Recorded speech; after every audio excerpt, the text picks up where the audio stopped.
Baldur's Gate 3 hat die Welt im absoluten Sturm erobert und viele haben spekuliert, woran das wohl gelegen hat. Und es war nicht nur die Bärenszene.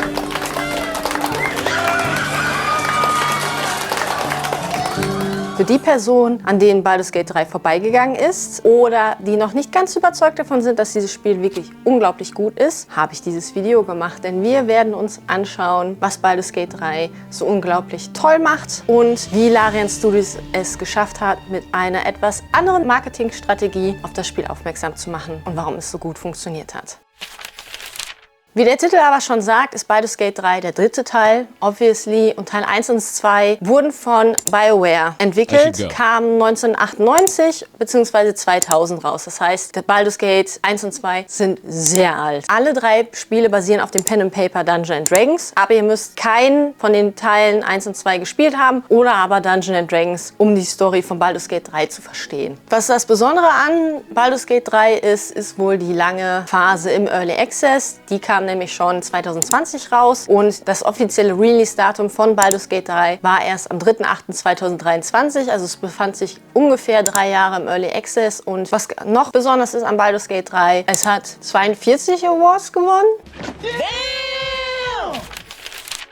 Baldur's Gate 3 spielt in der Fantasy-Welt von Forgotten Realms 120 Jahre nach den Geschehnissen von Baldur's Gate 2 Shadows of Amn. Ihr seid am meisten in der Sword Coast im Westen von Faerûn unterwegs und dabei ist das Spiel in 3 Akte aufgeteilt, die in jeweils anderen Bereichen der Welt bespielt werden. Und ihr könnt dabei viel erkunden. Ihr stellt einen eigenen Charakter oder habt die Wahl zwischen 7 Origin-Charakteren. Wobei einer davon der Dark Urge ist und meine Empfehlung ist es, diesen Charakter erst zu spielen, wenn ihr einen ganz normalen Run durch habt. Ihr wacht also auf einem Illithid-Schiff auf, alles ganz normal also, nachdem ihr ein Tadpole in eurem Hirn eingepflanzt bekommen habt. Ganz lecker. Diese Szene. Und dieser Tadpole wird euch allmählich, langsam und grauenvoll und absolut abartig in einen Mindflayer verwandeln.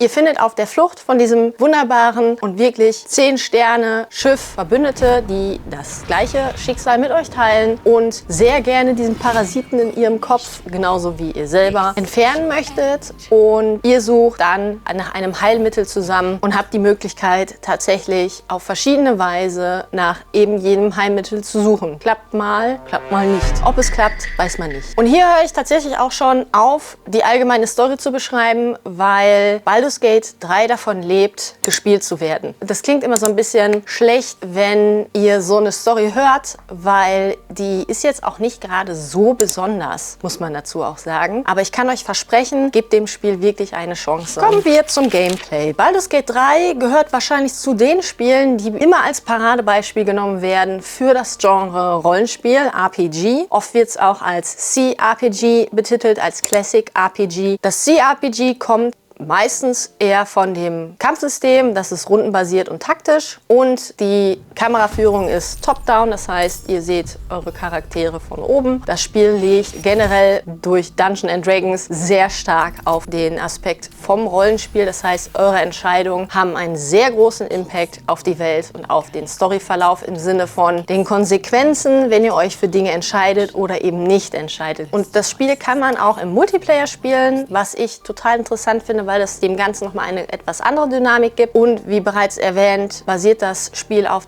Dungeons & Dragons, in dem Fall auf das 5. Regelwerk. Larian Studios hat sich wirklich sehr viel Mühe gegeben, auch die gesamten Zauber und Spielweisen von dem Pen and Paper in das Spiel zu übertragen. Das Spiel hat sehr flexible Quests. Ihr könnt euch entscheiden, dass ihr bestimmte Quests gar nicht macht und können eben auf kreative Weise gelöst werden. Und ich nehme es schon mal vorweg, einen hohen Wiederspielwert generiert. Und es ist auch sehr interessant, sich mit anderen Leuten zu unterhalten, die Baldur's Gate 3 gespielt haben, weil jedes Spiel und jeder Spieldurchgang ist anders. Ein ganz anderer Durchgang ist der Durchgang vom Dark Urge, der eben aus bestimmten Gründen noch ein bisschen Abwechslung in das Spiel reinbringt. Das Turn-Based Kampfsystem ist nichts Neues für Larian Studios. Ihre anderen Spiele wie Divinity 1 und 2 hatten die gleichen Spielmechaniken, was das Gameplay und das Kampfsystem anbelangt. Und Larian zeigt hier einfach, wie gut ausgeführt ausgearbeitet, diese Art von Kampfsystem, und wie gut sie das weiterentwickelt haben und wie praktisch es ist und schlau, eben bei den Sachen zu bleiben, die man kann und die eben zu perfektionieren und auszuarbeiten. Es gibt wie in Dungeons & Dragons 12 Charakterklassen, die ihr euch auswählen könnt, die in 46 Subklassen aufgeteilt sind, aber wahrscheinlich kommen bald noch mehr dazu, weil Larian Studios am letzten großen Update arbeitet,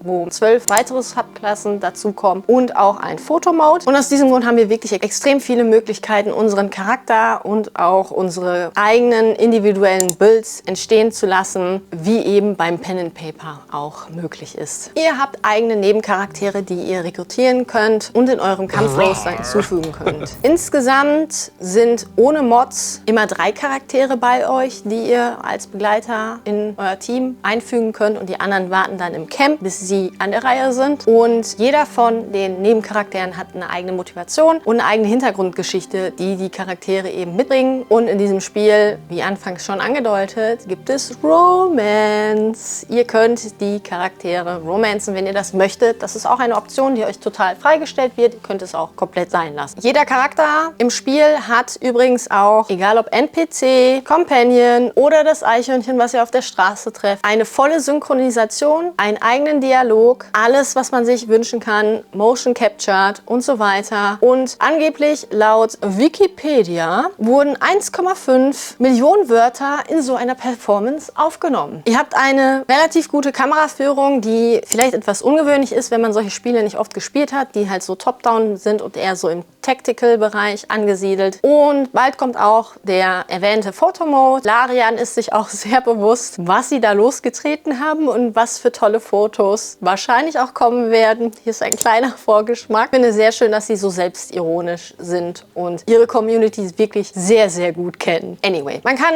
das Spiel mit Maus und Tastatur spielen, ganz normal am Computer. Man kann aber auch an der PlayStation 5 oder Xbox, whatever, dieses Spiel mit einem Gamepad spielen. Und ich muss wirklich sagen, ich bin ja PC-Spielerin und ich hatte erst gedacht, dass das ein Problem wird, weil oft die Übersetzung von der Tastatur und Maus auf ein Gamepad etwas weniger gut klappt. Ich muss sagen, Larian Studios haben sich da auch wirklich sehr viel Mühe gegeben, weil sie eine komplett neue UI für generell die Konsolen mit einem Controller gemacht haben. Deswegen fühlt sich das sehr, sehr intuitiv an und ist trotz der vielen Sachen, die man in diesem Spiel machen kann, sehr, sehr gut gelungen. Und wenn man sich einmal eingegroovt hat, ist das Kampfsystem und das ganze Gameplay und die UI wirklich sehr leicht zu bedienen. Ansonsten gibt es die üblichen Dinge, die man bei einem RPG halt gerne hat. Und zwar ist es so, dass man Level aufsteigt, Skillpunkte verteilt und eben seinen eigenen Bild individuell gestalten kann, neben den eben vorhin erwähnten Rollenspielelementen. Und man kann Waffen finden und looten, genauso wie Ausrüstung und dergleichen, und kann sich da seine Präferenzen so zusammenstellen.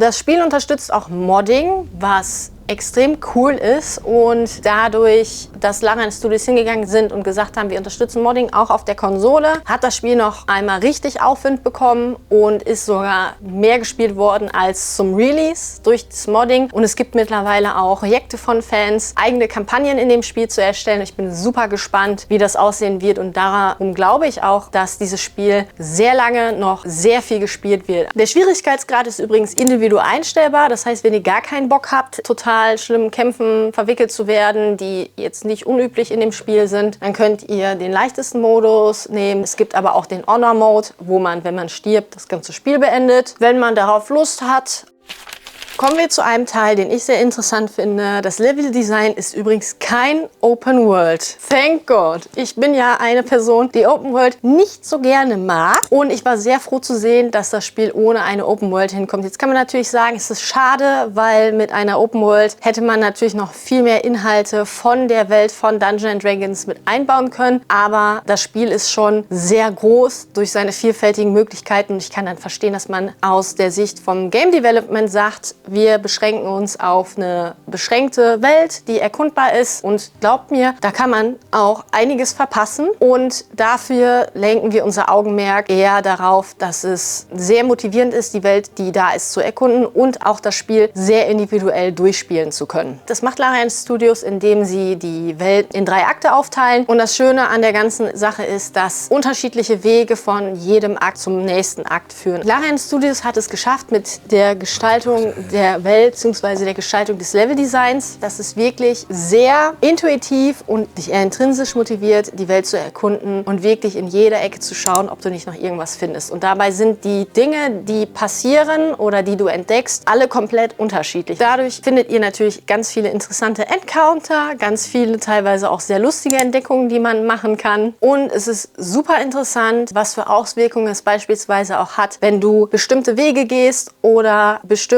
zu bestimmten Orten an bestimmten Zeiten hingehst. Es ist natürlich ein Prozess, den ihr dabei erlebt, der wirklich durch das gesamte Design und auch das Leveldesign und die Story, die verwoben ist, extrem motiviert, von sich aus die Sachen zu erkunden und von sich aus halt eben jedes Tier anzusprechen, jeden Nebencharakter anzusprechen, weil die Personen haben immer irgendwas zu sagen und es fühlt sich gut und realistisch an und die Immersion ist dadurch extrem hoch. Das Spiel ist eben unter anderem so gut, weil Baldur's Gate 3 dir extrem viele Möglichkeiten bietet, es durchzuspielen. Ich weiß, ich wiederhole mich, aber ich möchte das gerne betonen, weil das nicht unbedingt selbstverständlich ist. Und damit meine ich nicht, dass ihr in Dialogen unterschiedliche Antworten anklickt und dann der Dialog nur ein bisschen anders ist, sondern eben, dass sich die Charakterreaktionen auf euch verändern, je nachdem, wie ihr spielt. Dass sich die Welt eben auch ändert, dass ihr andere Handlungsstränge habt, wenn ihr was auslasst, wenn ihr böse spielt. Und das hat reelle Konsequenzen. Die Welt reagiert auf euer Handeln. Und wie vorhin eingangs gesagt, hat es natürlich auch einen Impact auf deine Companions, wie du dich verhältst. Und manche finden deine Sachen ganz cool, die du so machst. Andere sagen dir, ich habe keinen Bock mehr auf das, was du da machst und gehe. Und damit gibt, finde ich, Larian Studios auch nochmal eine ganz coole Message raus, dass du halt nicht einen Freifahrtschein hast und alles Mögliche machen kannst, ohne eben, dass Konsequenzen gelten. Larian zeigt dir halt auf, dass es sehr einsam sein kann, beispielsweise den extrem bösen Part zu spielen. Auch da finde ich es interessant, die haben sich da aber auch so viele Gedanken zu gemacht, dass böse Spieldurchläufe auch extrem interessante und coole Enden haben, die sich natürlich auch lohnen anzugucken. Also dahingehend sind auch viele Spielmöglichkeiten offen und das ist das, was ich super interessant finde, weil du kannst halt wirklich Rollenspiel betreiben. Und das Spiel ist so für mich mittlerweile auch ein Spiel, was ich spiele, um runterzukommen, was ich spiele, um, ich sage jetzt mal, auch zu entspannen und das ist einfach so mein wholesome Game, was ich abends anstelle, wenn ich keinen Bock habe, irgendwelche anderen Sachen zu machen.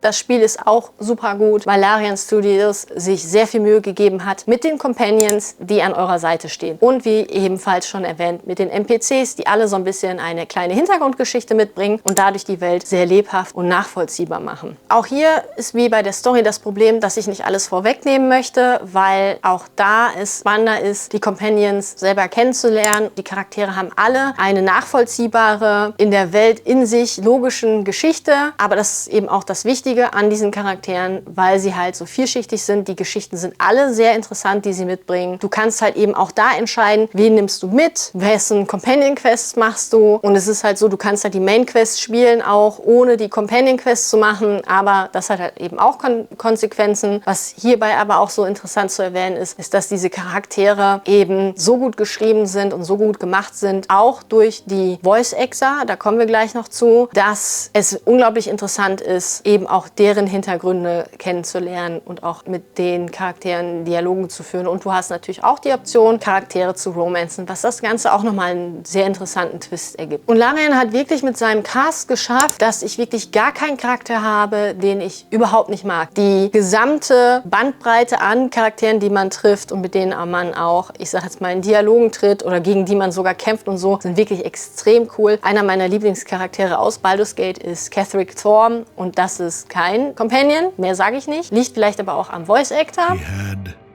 everything. A wonderful wife, a brilliant daughter. Was natürlich eine große Auswirkung auf das Spiel hat und ich würde sogar fast noch mehr sagen als den generellen Artstyle, sind aber die Voice Actor und der Soundtrack von dem Spiel. Da möchte ich gerne erwähnen, wie gut die Performance von den Voice Actern ist. Allen voran die Erzählstimme Amelia Tyler. Your head throbs and your skin tingles. Visions rush past. A dragon's wing, a silver sword, and a flash of your face seen through the strange woman's eyes. Und die Charaktere, wie gesagt, sei es der Companion oder das Eichhörnchen, was ihr trefft, dadurch, dass alle Dialoge aufgenommen wurden, alle Dialoge auch mit Motion Capture gemacht worden sind, erlebt man die Charaktere sehr realistisch. Der größte Punkt ist aber hier, dass die Voice Actor gut bezahlt wurden, was hervorragend ist, denn dadurch erleben wir wirklich so gute Performances, dass beispielsweise der Voice Actor von Astarion, Neil Newburn, den kennt ihr vielleicht auch aus Detroit Become Human, einen Award bekommen hat für Best Performance als Voice Actor. Und man kann Astarion als Charakter mögen oder auch nicht. Aber ich muss wirklich sagen, dass Neil Newburn einen absoluten Banger-Job gemacht hat, was sein Voice-Acting anbelangt. Wie auch alle anderen Voice-Actor aus diesem Spiel. Ich kann leider nicht alle nennen, es wird sonst zu lang. Das Spiel lebt eben von seinen Charakteren und von der Performance der Voice-Actor. Und das ist auch ein Grund, werdet es erwartet haben, wenn ihr mich kennt, warum niemals AI in der Lage sein wird, solche Voice-Actor und dergleichen zu ersetzen. Denn ich bin mir sehr sicher, dass AI es niemals schaffen wird, so viel Emotionen und so viel Liebe gegenüber das Spiel und den Charakteren in die Performance reinzubringen, wie es die Voice Actor und auch die Writer der Story und der Charaktere geschafft haben, in diesem Spiel rüberzubringen. Also das ist wirklich eine der besten Sachen, die man bei diesem Spiel hervorheben kann, ist eben die Performance und aber auch der Soundtrack, der wirklich bei mir rauf und runter läuft, muss ich auch ehrlich sagen. Ich habe mir nicht umsonst die Collectors Edition von dem Soundtrack geholt. Sehr, sehr gut. Und es sorgt einfach generell diese Mischung aus Voice Acting, Story, Dialoge, Immersion durch eine realistische Welt, die in sich logisch und schlüssig ist, wie auch die Hintergrundmusik, führt einfach dazu, dass dieses Spiel nicht umsonst 42 Awards gewonnen hat. Aber was hat man davon, wenn man ein Spiel developt, aber es niemand spielt, weil keiner weiß, dass das Spiel rausgekommen ist? Deswegen kommen wir zu meinem Lieblingspunkt tatsächlich, nämlich das Marketing und das Community Management von Larian Studios. Und was Larian Studios mit seinem Marketing gemacht hat und vor allen Dingen mit seinem Community Management, ist zeigt, dass es definitiv Sinn macht, sich bewusst zu werden, was eigentlich die Target Audience ist und sich nicht auf Gott und die Welt zu beziehen und zu sagen, wir möchten möglichst viele Menschen am Spielen haben, sondern dass man sagt, ich möchte diese bestimmte Zielgruppe ansprechen, was brauche ich dafür? Wie eingangs erwähnt, war das Spiel extrem lange, also 3 Jahre im Early Access und Larian Studios hat sich extrem viel Mühe damit gegeben, mit der Community zusammen zu kommunizieren. Natürlich sind sie nicht hingegangen und haben einfach alles übernommen, was die Community machen wollte, weil die halt immer noch der Boss sind und die Entscheidungen treffen, aber die haben der Community sehr gut zugehört. Die haben durch Video-Updates und Informationen, die sie transparent geliefert haben, immer wieder darüber informiert, wie weit sind sie, was für Änderungen gibt es und das ist eben nicht normal, sage ich jetzt mal. Und natürlich ist es ein bisschen risky, hinzugehen und zu sagen, wir machen unser Spiel 3 Jahre lang im Early Access, weil halt viel Zeit eingeflossen ist, weil eben viele Veränderungen damit initiiert werden, logischerweise durch das Feedback der Community, aber eben auch das Spiel halb draußen ist und dadurch durch die lange Zeit auch das Interesse verloren gehen kann. Aber Larian Studios ist eben auch hingegangen und hat durch eine Art von etwas untypischerem Marketing, sage ich jetzt mal, dafür gesorgt, dass das Spiel in aller Munde gewesen ist. Und ich glaube, das war auch der springende Punkt an dem Ganzen. Viele Leute haben halt das Spiel weiterempfohlen und haben eben die Fanbase angesprochen, die das Spiel auch spielen würden oder das Spiel im Early Access auch gespielt haben. Um Michael Dowse zu zitieren, wir haben eine Menge an Kohle für traditionelle Agencies ausgegeben und sie hatten keine gute Idee. Und es ist wirklich interessant zu sehen, was für einen Weg die gegangen sind, weil wenn wir an Marketing für Games denken, denke ich automatisch an riesengroße Plakate, an geforsten YouTube-Werbung, an Reviews von extrem großen YouTubern und Streamern Und sie haben das einfach komplett anders gemacht und ich glaube, damit sind sie wirklich richtig gut gefahren und das hat auch eine extrem große Auswirkung auf die Beliebtheit, auf die Verkaufszahlen von dem Spiel gehabt. Und sie hatten das Spiel lange im Early Access und haben gezeigt, dass die SpielerInnen und die Community generell großes Vertrauen in die Firma haben kann, weil ihre Wünsche und ihre Kritiken ernst genommen werden. Und das ist ein ganz wichtiger Punkt. Es ist leider sehr schade, das so stark hervorzuheben, aber wir wissen alle, dass das nicht selbstverständlich ist, als SpielerIn ernst genommen zu werden von irgendwelchen Publishern oder großen Spielefirmen. Sie haben, was ich ganz toll fand, sich nur geäußert, wenn sie was Wichtiges zu sagen hatten und was relevant war für das Spiel. Große Ankündigungen, sie waren sehr transparent mit ihren Hotfixes und Updates. Sie haben beispielsweise aber auch, was ich auch super cool fand, als großer Herr der Ringe-Fan mit Sean Astin, Elijah Wood ein Video gemacht, was ultra lustig gewesen ist. Und das ist halt eben auch, die kennen halt ihre Community, die wissen, was ihre Community mag und die wussten eben auch ganz genau, dass sie da auch super viele Leute mit ansprechen. Die machen wirklich ein Spiel, was sie selber spielen wollen. Und Sven Vincke hat auch ganz klar gesagt, dass Larian Studios bzw. er Geld macht, um Spiele zu machen und ich Spiele macht, um Geld zu machen. Und das merkst du halt eben auch, weil die wirklich extrem viel Liebe, extrem viel Arbeit und extrem viel Leidenschaft in dieses Spiel gesteckt haben, was ich auch den Larian Studios hoch anrechnen muss und was eben gefeiert wurde. Und es ist auch schade, das zu betonen, weil es sollte eigentlich selbstverständlich sein, aber in der heutigen Zeit mit den ganzen Live-Service-Games, Microtransactions und Battle Passes und so, war halt eben auch eine Angst der Community und auch große Frage der Community. Hat das Spiel Microtransactions? Hat das Spiel einen Battle Pass? Kriegt das Spiel 500.000 DLCs? Und Larian Studios so, nein, nein und nein. Ihr bezahlt 60 €, ich weiß nicht mehr, wie teuer das Spiel gewesen ist und das war's. Fertig. Und ich denke mir, dieses Spiel von der Spielzeit und von dem Wiederspielwert hätte das Doppelte kosten können. Es wäre immer noch zu wenig gewesen und das ist meine eigene Meinung. Aber dieses Spiel ist wirklich so großartig und ich finde eben auch das Studio so großartig dahinter, weil du in jeder Phase des Spiels eben merkst, wie wichtig den Developern und Larian Studios generell es ist, dass die SpielerInnen zufrieden sind. So, das war's. Ich hoffe, euch hat das Video-Essay über Baldur's Gate 3. Ihr werdet euch jetzt sicherlich fragen, warum keine negativen Äußerungen zu dem Spiel gekommen sind. Das liegt daran, dass ich ein inoffizieller Sim von Baldur's Gate 3 und Larian Studios bin.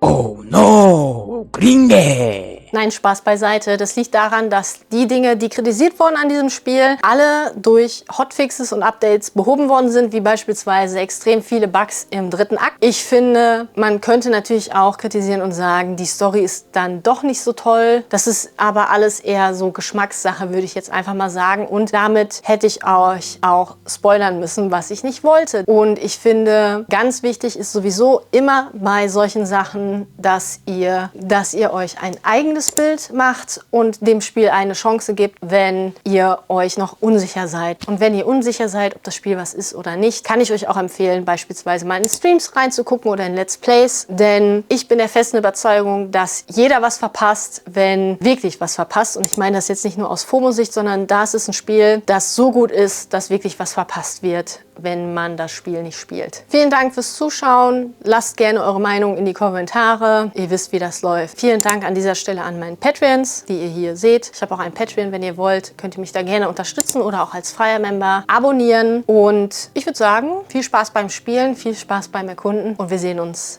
im nächsten Video. Schreibt mir unbedingt in die Kommentare, wen ihr in Baldur's Gate 3 geromanced habt, wenn ihr das Spiel gespielt habt. Ciao!